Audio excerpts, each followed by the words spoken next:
Hey guys, Chicky Domain, Debut.com with a Debut.com forecast update. This forecast update effective around 9 a.m. Eastern Standard Time on Thursday, May 31st, 2018, and we are now inside of 24 hours for the official start of the 2018 Atlantic Tropical Cyclone season. Although the season officially starts on June 1st and runs through November 30th, we've already had the first subtropical storm Alberto make landfall in the Panhandle.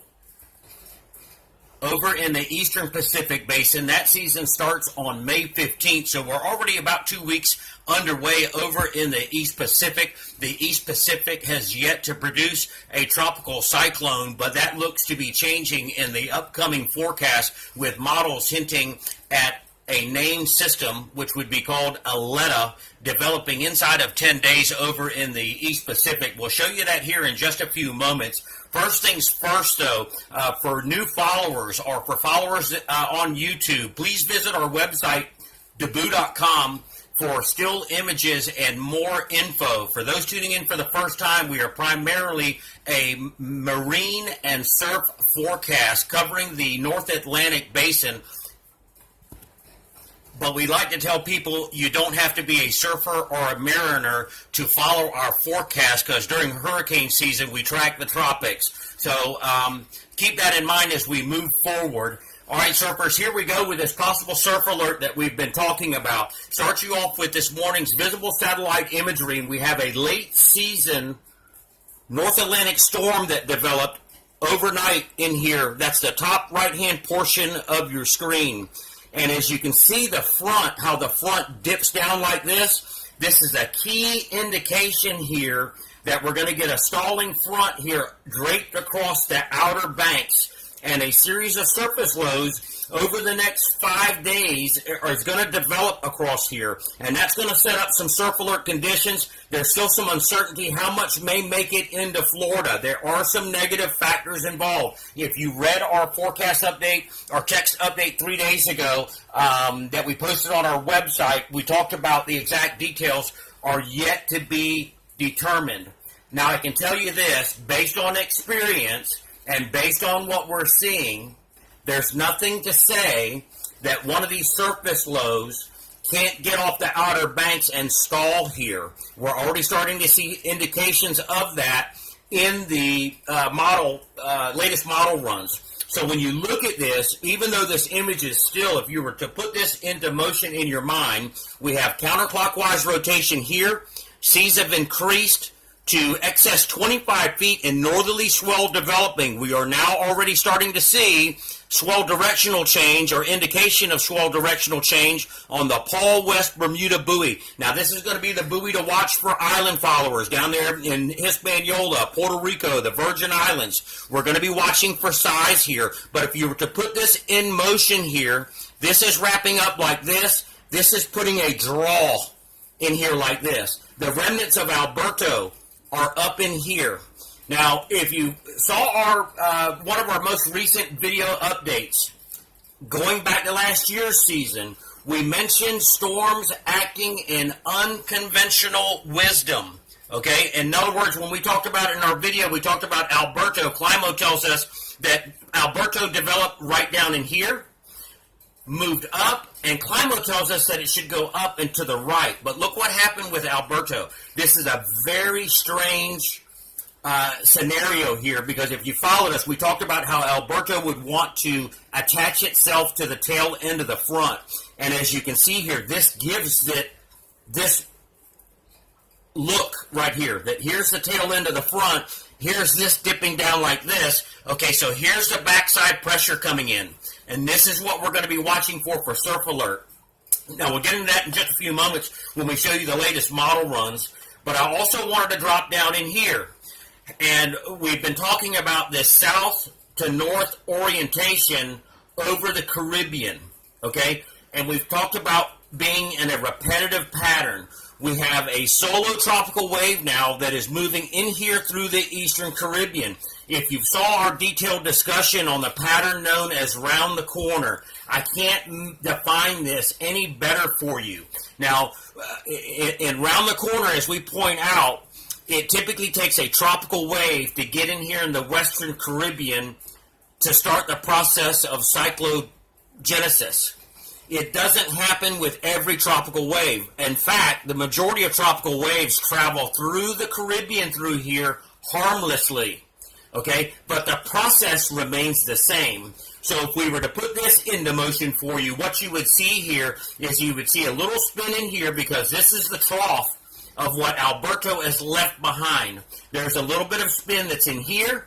There's spin that's in here going around like this. And then you have the easterly trade that is flowing like this. Here's the main wave axis of the tropical wave. And again, as this tropical wave begins to move off towards the west, it sometimes can create or induce cyclogenesis up in here, creating that round-the-corner pattern. Now, what's the round-the-corner pattern? Area of spin developing off Costa Rica.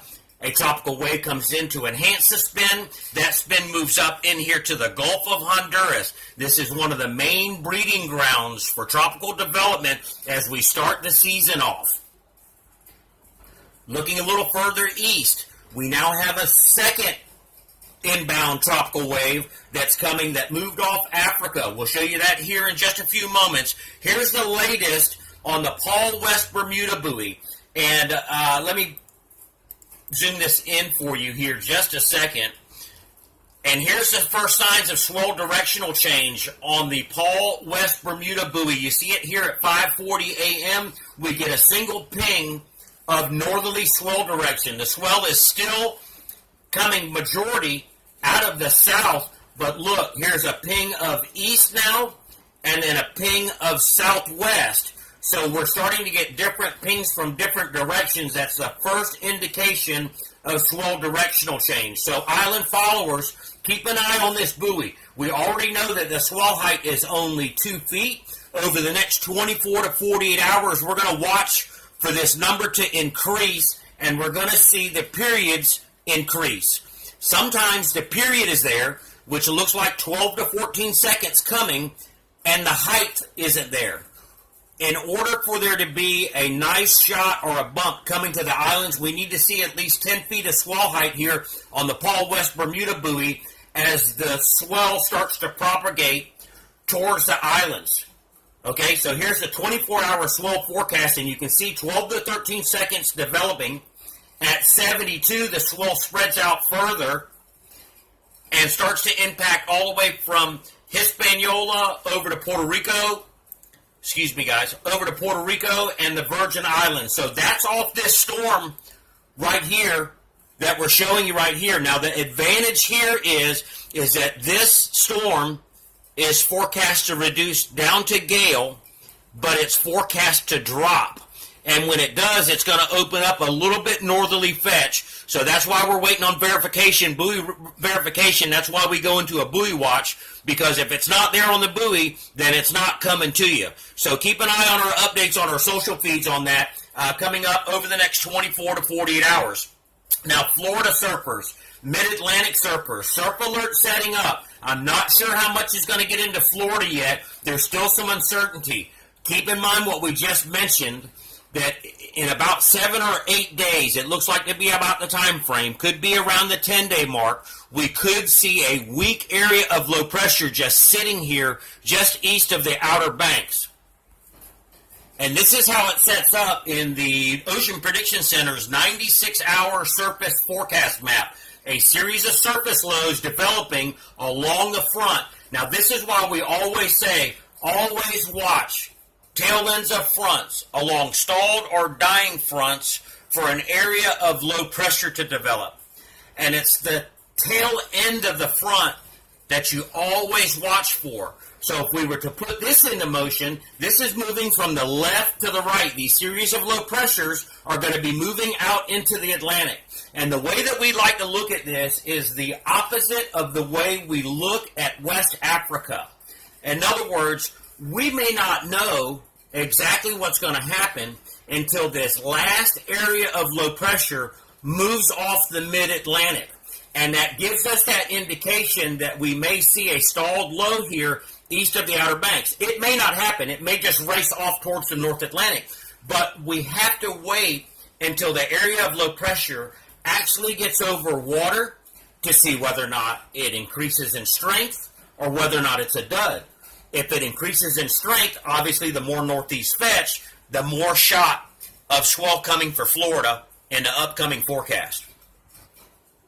Switch you over to the 06 run of the GFS. Now this is going to start you off in real time. Excuse me, give me 1 second, let me back this up. This is the current storm here now, right in here, southeast of Newfoundland. You see the trailing front in here. I'll advance the model for you here going into this weekend. This is Sunday with the first surface low moving off the mid-Atlantic. This is going to be strong onshore winds here aimed at the Cape, 25 to 30 knots as this low moves out into the Atlantic. Now keep in mind now this is one run and we're still trying to figure out the exact details. But on this scenario, this is negative factor for Florida, and that looks like to be a mid-Atlantic event. This is the first time that we're having a chance to look at the 06Z run. There's going to be more runs to come. As we advance the model for you a little bit more, here comes ALETTA in the East Pacific. If you look down at the bottom left-hand portion of your screen, and then here comes what looks to be possibly BERYL inside the 10-day mark. I'm going to hold it here on the GFS. This is actually plus 276. I have a rule of thumb to try and not go past 240, which is 10 days. You know, we try to keep ourselves inside a 10-day window. Switch you over to the European model. European model, same setup. Here's the storm up in here, just southeast of Newfoundland. Advance the model for you. There's that drop that we talked about, and that'll put another little north pulse in the swell in the next 24 hours. That low then moves up into the North Atlantic. This now becomes a swell producer for Ireland, for Portugal, for West Africa in here as this thing spins up into the North Atlantic. Here is this first surface low that's moving off the mid-Atlantic. Again, easterly flow, easterly fetch, aimed at the outer banks in here through the Cape. Advance the model. This is going into Wednesday. So this is inside 7 days. That area of low pressure now moves away from the outer banks. Here's a secondary low developing off the mid-Atlantic. We could go into a prolonged period of onshore winds here aimed at the outer banks and at the Cape. Advance the model for you. This is going into 10 days. If you look towards the left, there's ALETTA developing in the East Pacific. This is day 10, and here's where things can get interesting. Like we just showed you, look, area of low pressure sitting here. There already is some light counterclockwise rotation in here. There's going to be a tropical wave. You can already see it in the wind. I'd have to blow this up for you to see it. So again, what the GFS is picking up on day 11 and 12, the European model is hinting at it in the 10-day mark in here. Tropical wave moving through the eastern Caribbean, hitting this area of low pressure, inducing cyclogenesis up in here to the Gulf of Honduras, and from there, we don't know yet. It could be a hard push over into the Bay of Campeche, or we could see another repeat type of pattern with an area of low pressure trying to move out of the Yucatan Channel. That's all we got for you for now, guys. Stay tuned to our social feeds for real-time updates. Thanks for the follow.